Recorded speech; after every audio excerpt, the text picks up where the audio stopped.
भी चाहते हैं इंशाल्लाह उससे बढ़कर रिस्पांस मिलेगा आपको। अब सलमान कुछ थोड़ा सा ब्रीफ कर दो। पब्लिक अवेयरनेस के हवाले से जो डॉक्यूमेंट्री शार्ट मूवीज बन चुकी हैं उनमें खासा रिसर्च है। लोकल प्रॉब्लम्स, लोकल लोगों की मदद से उनके प्रॉब्लम्स के हल, इन तीनों को फोकस करके काम हुआ है। Interesting, good. कैसे मौजूआत को चुना है? जी उसमें तालीम, सेहत, गुर्बत, माँ बच्चे की बीमारियाँ, कम उम्र माएँ, environment, bounded labour, child labour, environment, औरतों से जबरी मुशक्कत और इसके अलावा बहुत से दूसरे माशी, सियासी, समाजी और सकाफती मसाइल पे काफ़ी मटेरियल तैयार है। Very well done, very good. ये सारी की सारी बातें जो तुमने बताई ये तो मेरे इस प्रोजेक्ट से मुंसलिक है और मेरे ही फायदे की बातें मैं ये देख सकता हूँ। जी बिल्कुल श्योर। जी आप अभी देख सकते हैं? नहीं बेटा, आज नहीं, फ्राइडे को देखते हैं। मैं अपना मटेरियल भी ले आऊंगा। अरे अंकल क्यों नहीं, आपका अपना ऑफिस है, आप जब चाहें आए। बेटा तुम्हें तो पता है कि मैंने अपनी मदद आपके तहत अपने दोस्तों के साथ मिलकर एक एनजीओ बना रखी है। अंकल कैसी बातें कर रहे हैं? ह्यूमन राइट्स और पब्लिक अवेयरनेस की वजह से आपका कितना नाम है मार्केट में। मैं दरअसल औरतों पे तशद्दुद के मौजू पे एक डॉक्यूमेंट्री बनाना चाहता हूँ और ये डॉक्यूमेंट्री दरअसल मेरे इसी सिलसिले की एक कड़ी है और मैं समझता हूँ कि इस डॉक्यूमेंट्री को आपसे बेहतर और कोई नहीं बना सकता। अरे अंकल आपने तवक्को जाहिर की है तो पूरा तो उतरना पड़ेगा। बेटा मेन पॉइंट डोमेस्टिक वायलेशन है। अब देखो ना कि औरत मैका हो, ससुराल हो, कहीं भी महसूस नहीं है। अंकल ऐसा करते हैं कि आपके पास अगर कोई आइडिया है या स्क्रिप्ट है तो आप फ्राइडे को ले आए, हम उस पर डिस्कस कर लेंगे, जैसा चाहेंगे वैसा शूट हो जाएगा। मुझे तो उससे यही उम्मीद। अरे अंकल बातों बातों में तो मैं पूछने ही भूल गया, आप क्या पियेंगे, चाय, कॉफी? अरे नहीं बेटा, नो फॉर्मेलिटी, अनफ। एक बंधन में हम सहेलियां।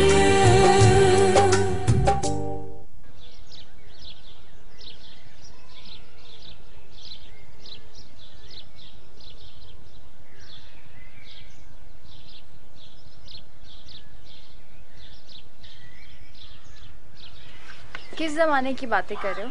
आजकल गांव में डेवलपमेंट के ऐसे बहुत सारे काम होते हैं जो अपनी मदद आपके तहत हो सकते हैं। प्राइवेट और पब्लिक सेक्टर की मदद ले सकते हैं। You're right। मगर इन लोगों को जात पात, बरादरी और आपस के झगड़ों से फुर्सत मिले तो ना, ये क्या करेंगे? और ऊपर से हमारा सिस्टम, अब वो अपनी जगह है। लेकिन फिर भी इन्हें अपने लिए कुछ ना कुछ तो करना ही चाहिए ना। लेकिन इसके लिए अवेयरनेस और एजुकेशन का होना जरूरी है, जो इन इलाकों में ना होने के बराबर है। शौरी तौर पर तो इन्हें होने भी नहीं दिया जाता। लेकिन क्यों? इसका जवाब मैं नहीं दे सकता। शायद इसका जवाब तारीख के पास है, तबकात की उस तारीख के पास जो लफ्ज़ नहीं तलवार और बारूद की ज़ुबान समझते हैं। तुम्हारी बातें मेरी समझ से बिल्कुल बाहर हैं। सिंपल सी बात है, जब तुम्हारी जैसी समझदार लड़की के पास समझने का वक्त नहीं तो फिर दूसरों के पास इन बातों को करने, समझने और कर गुजरने का वक्त कहाँ से आएगा?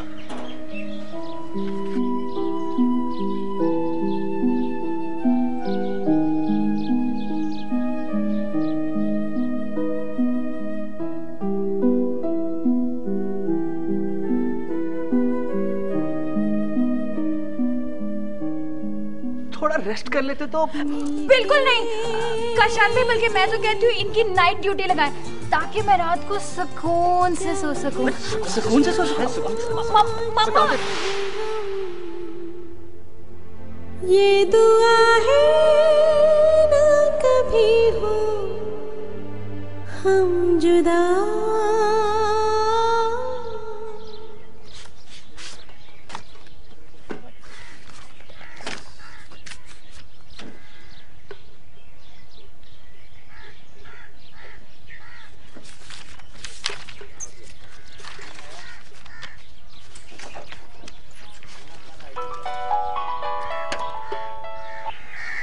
हेलो भाभी। ऐसे ही फोन किया, सोचा तुम्हारा पूछ लूं। मैं बिल्कुल ठीक हूँ भाभी, बहुत मजा आ रहा है। अच्छा, याद दिलाने के लिए फोन किया है कि जल्दी वापस आना है। वैसे कब तक आ जाओगी? मैं 8 बजे तक आ जाऊंगी। ठीक है। ट्रिप कैसा जा रहा है? ट्रिप बहुत अच्छा जा रहा है भाभी, और पता है मुझे बहुत सारी नई और अजीब बातों का भी पता चला है। अरहम की मम्मी डैडी से मिली? अरहम की मम्मी डैडी से तो नहीं मिली। क्यों? क्योंकि वो तो लाहौर में है। तो घर में कौन था? कोई भी नहीं था। कोई भी नहीं? हाँ, बस उनकी फूफो और कुछ मेड्स वगैरह थी। और आपको पता है मैंने वो क्या कहते हैं, हाँ, लस्सी भी, और उन्होंने मुझे दुपट्टा भी गिफ्ट किया था। ओह। क्या हुआ? कुछ नहीं, बस अपना ख्याल रखना। जी भाभी, मैं रख लूंगी, आप परेशान मत हो। जल्दी आ जाना और आने से पहले रिंग कर देना।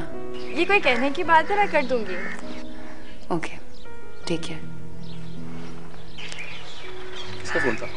प्रीशा भाभी का फोन था। क्या कह रही थी? पूछ रही थी कब तक आऊंगी। उन्हें भी लिया ना next time. Next time for sure. अभी चलें? अभी बहुत सारा विजिट करना। क्या क्या कहा तुमने? जरा फिर से कहना। आंटी, मेरे कहने का ये मतलब है कि हम उस घर में वापस जाएं या ना जाएं, लेकिन एक दफा मामा से मिलने जरूर जाएं। क्यों मिलने जाएंगे? उस घर में हाशिम, फायजा, परीशी और काशान ने जो तुम चारों के साथ सलूक किया है, उसके बाद वहां जाने का फायदा? कोई जरूरत नहीं वहां जाने की। नहीं मामा, कुमैल का शायद कहने का मतलब। तुम बीच में मत बोलो, मुझे बात करने दो। क्यों? क्यों ना बोले?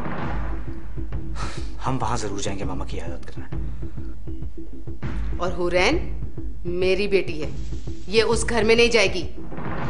मामा, तुमसे कहा ना मैंने, तुम चुप रहो।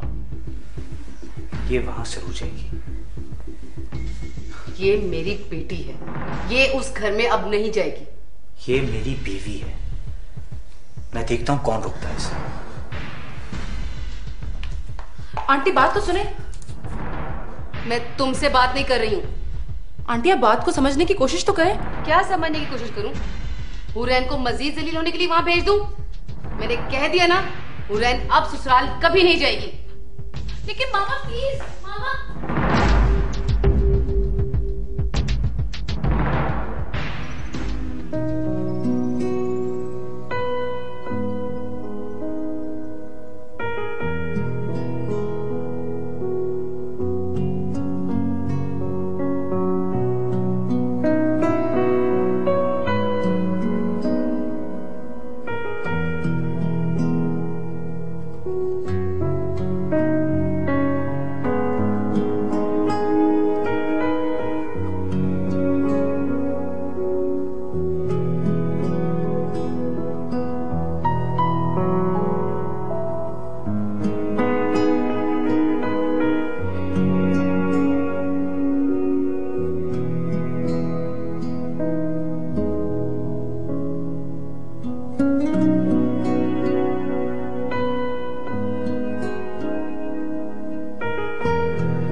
ना इन लोगों के पास किताबें हैं, ना मेडिसिन, ना पानी, ना रोटी।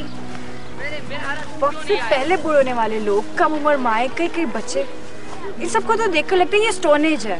गारों में रहते हैं ये लोग। ये इंसान। तुम इन्हें इंसान कहते हो? ह्यूमन राइट्स का नारा लगाने वाले लोगों को ये लोग नजर क्यों नहीं आते? ये गांव नजर क्यों नहीं आते? कहाँ सोए हुए हैं वो? कम ऑन, इतना नेगेटिव होने की कोई जरूरत नहीं है। सब पिछले 50-60 साल से कोशिश ही तो कर रहे हैं। और अगले 200-400 सालों में ये इलाका डेवलप हो जाएगा, है ना? ज़ारा, कम ऑन, इतना इमोशनल होने की तुम्हें कोई जरूरत नहीं है।